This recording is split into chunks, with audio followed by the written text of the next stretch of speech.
Hello everyone, ఇలా date వచ్చేసి మే 16 ఈరోజు సాటర్డే. మన వీకెండ్స్ లో అయితే అన్ని మార్కెట్స్ అయితే క్లోజింగ్ లో ఉంటాయి. ఓన్లీ క్రిప్టో కరెన్సీ మార్కెట్ ఒకటే యాక్టివ్ లో ఉంటుంది. అయితే మార్కెట్స్ అన్ని ఎక్కడ క్లోజ్ అనేది ఒక్కొక్క మార్కెట్ అయితే క్విక్ గా డిస్కస్ చేద్దాం. ఫస్ట్ మనం మార్కెట్స్ అప్డేట్ విషయానికి వెళ్లే ముందు మీరు మన ఛానల్ కొత్తగా వచ్చినట్లయితే ప్లీజ్ మన ఛానల్ అయితే సబ్స్క్రైబ్ చేసుకోండి. అయితే ఫస్ట్ మనం కమ్యూనిటీ మార్కెట్ చూసినట్లయితే గోల్డ్ అయితే $4,539 దగ్గర అయితే క్లోజ్ అయింది. 0.37% డౌన్ తోటి అయితే క్లోజ్ అయింది. ఈ వారంలో చూసుకున్నట్లయితే గోల్డ్ అయితే ఒక 3% డౌన్ లో అయితే క్లోజ్ అయ్యింది. ఐఎన్ఆర్ లో చూసినట్లయితే $158,540 దగ్గర గోల్డ్ అయ్యింది. $3,431 డౌన్ తోటి అయితే గోల్డ్ అయితే ఇక్కడైతే మనైతే క్లోజ్ అయితే డౌన్ లో అయితే చూస్తున్నాం. గోల్డ్ అయితే ఈ వారంలో అయితే $4,800 టచ్ అయ్యి మళ్ళీ అయితే ఇప్పుడు ఆల్మోస్ట్ అయితే ఒక $300 అయితే తగ్గి ఇప్పుడు $4,539 దగ్గర అయితే క్లోజ్ అయ్యింది. ఆల్మోస్ట్ అయితే ఒక 3% డౌన్ లో అయితే గోల్డ్ అయితే క్లోజ్ లో ఉంది. ఇక మనం సిల్వర్ చూసినట్లయితే సిల్వర్ అయితే $75 దగ్గర అయితే క్లోజ్ అయ్యింది.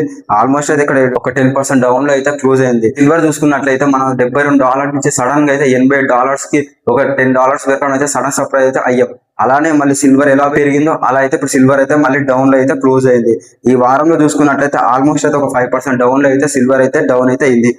మ్యాసివ్ ఎలా పెరిగిందో అలా అయితే డౌన్ లో అయితే మనమైతే సిల్వర్ అయితే క్లోజ్ అవ్వడం అయితే చూస్తున్నాం. ఐఎన్ఆర్ లో చూసినట్లయితే $2,71,886 దగ్గర అయితే సిల్వర్ అయితే క్లోజ్ అయింది. ఇక క్రూడ్ ఆయిల్ చూసినట్లయితే క్రూడ్ ఆయిల్ అయితే $101 దగ్గర అయితే క్లోజ్ అయింది. ఇక్కడైతే ఆల్మోస్ట్ అయితే ఈ వీక్ లోనైతే ఒక 3% అయితే క్రూడ్ ఆయిల్ అయితే సడన్ గా అయితే పెరిగింది.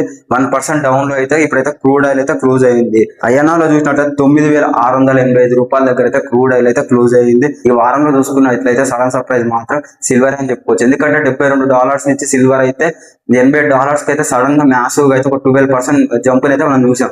అలానే మళ్ళీ సిల్వర్ అయితే ఇప్పుడు సడన్ గా అయితే మళ్ళీ ఇప్పుడు $70 అయితే పడడం అయితే మనమైతే ఇలా క్లోజింగ్ లో అయితే చూస్తున్నాం. ఇక కమోడిటీస్ మార్కెట్స్ అయితే ఇలా క్లోజ్ అయ్యాయి. ఇక మనం ఇండియా స్టాక్ మార్కెట్ చూసినట్లయితే మన ఇండియా స్టాక్ మార్కెట్ అయితే నెగటివ్ లో క్లోజ్ అయింది. ఎందుకంటే మన పిఎం నరేంద్ర మోడీ గారు చేసిన స్టేట్మెంట్స్ వల్ల ఇంకొక రీజన్ వచ్చేసి అయితే ఇండియన్ రూపీస్ అయితే ఆల్మోస్ట్ అయితే ₹96 అయితే కరెంట్ అయితే టచ్ అయ్యింది.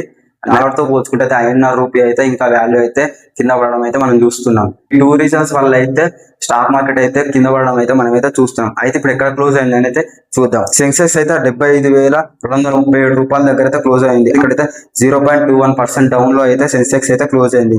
ఇంకా నిఫ్టీ 50 అయితే 23,643 దగ్గర 0.19% డౌన్ లో అయితే క్లోజ్ అయింది. ఇంకా బ్యాంక్ నిఫ్టీ అయితే 53,017 ఆల్మోస్ట్ అయితే 1% బిలో అయితే క్లోజ్ అయింది. మిడ్ క్యాప్స్ కూడా 0.48% డౌన్ లో క్లోజ్ అయ్యాయి. స్మాల్ క్యాప్ 0.37% డౌన్ లో అయితే ఇండియా స్టాక్ మార్కెట్ అయితే ఇలా క్లోజింగ్ లో అయ్యాయి. ఈ 2 రీజన్స్ వల్ల అయితే స్టాక్ మార్కెట్ అయితే చాలా అంటే డౌన్ లో అయితే క్లోజ్ అయ్యింది. మోడీ గారు చేసిన స్టేట్మెంట్స్ వల్ల ఇంకోటి ఇండియన్ రూపీ అయితే వాల్యూ అయితే పడిపోవడం వల్ల అయితే ఈ 2 రీజన్స్ వల్ల అయితే మార్కెట్ అయితే కింద పడడం అయితే మనం అయితే చూస్తున్నాం. ఇలా అయితే మార్కెట్స్ అయితే క్లోజ్ అయ్యాయి. ఇక మనం క్రిప్టో కరెన్సీ మార్కెట్ చూసినట్లయితే బిట్ కాయిన్ చూసినట్లయితే $79,130 దగ్గర ఇప్పుడు కరెంట్ అయితే ట్రేడ్ అవుతుంది. బిట్ కాయిన్ అయితే ఈ వారంలో చూసుకున్నట్లయితే ఒక 2% డౌన్ అయితే ట్రేడ్ అవ్వడం అయితే చూస్తున్నాం. ఆల్మోస్ట్ అయితే బిట్ కాయిన్ 82,000 టచ్ అయితే ఇప్పుడు కరెంట్ అయితే ఒక 2% డౌన్ లో అయితే ఈ వారంలో అయితే కరెంట్ ట్రేడ్ అవ్వడం అయితే మనం అయితే చూస్తున్నాం. ఇథీరియం అయితే $2,228 దగ్గర కరెంట్ అయితే ట్రేడ్ అవుతుంది. ఈ వారంలో చూసుకున్నట్లయితే ఒక 4% డౌన్ లో అయితే ఇథీరియం అయితే ట్రేడ్ అవ్వడం అయితే ఇప్పుడైతే మనం అయితే చూస్తున్నాం. ఇలా అయితే క్రిప్టో కరెన్సీ మార్కెట్స్ అయితే అలా అయితే సైడ్ వేస్ అయితే మార్కెట్స్ అయితే కరెంట్ అయితే ట్రేడ్ అవుతూనే ఉన్నాయి. ఇక మనం గ్లోబల్ మార్కెట్ యూఎస్ మార్కెట్ చూసినట్లయితే S&P 500 ఇండెక్స్ అయితే $7,408 దగ్గర అయితే క్లోజ్ అయింది. 1.24 డౌన్ తో అయితే ఇక్కడైతే క్లోజ్ అయితే అయ్యింది.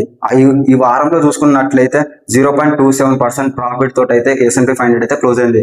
S&P 500 ఇండెక్స్ అయితే ఈ వారంలో అయితే $7,500 అయితే న్యూ ఆల్ టైమ్ అయితే టచ్ అయితే అయ్యింది. ఇప్పుడైతే $7,408 తోటి అయితే డౌన్ లో అయితే క్లోజ్ అయ్యింది.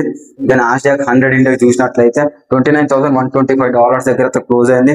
1.54 డౌన్ లో అయితే క్లోజ్ అయితే అవ్వడం అయితే చూస్తున్నాం. ఈ వారంలో అయితే 0.21 డౌన్ లో అయితే క్లోజ్ అవ్వడం అయితే మనం అయితే చూస్తున్నాం. ఇక డౌ జోన్స్ చూసినట్లయితే $49,530 దగ్గర అయితే ఒక 1% డౌన్ లో అయితే క్లోజ్ అయింది. నిన్నైతే డౌ జోన్స్ అయితే 50,000 మార్క్ అయితే టచ్ అయ్యి ఇప్పుడైతే $49,530 దగ్గర అయితే క్లోజ్ అయింది. ఆల్మోస్ట్ అయితే 1% డౌన్ లో అయితే డౌ జోన్స్ అయితే ఇలా క్లోజ్ అయ్యింది. ఇలా మార్కెట్స్ అయితే అన్ని మార్కెట్స్ అయితే క్లోజ్ అయితే అయ్యాయి. ఇలాంటి మార్కెట్ అప్డేట్ విషయాలు మన ఛానల్లో డైలీ వీడియోస్ అప్లోడ్ చేస్తుంటాను. మీరు మన ఛానల్ కొత్తగా వచ్చినట్టు ప్లీజ్ మన ఛానల్ అయితే సబ్స్క్రైబ్ చేసుకోండి. Thank you for watching.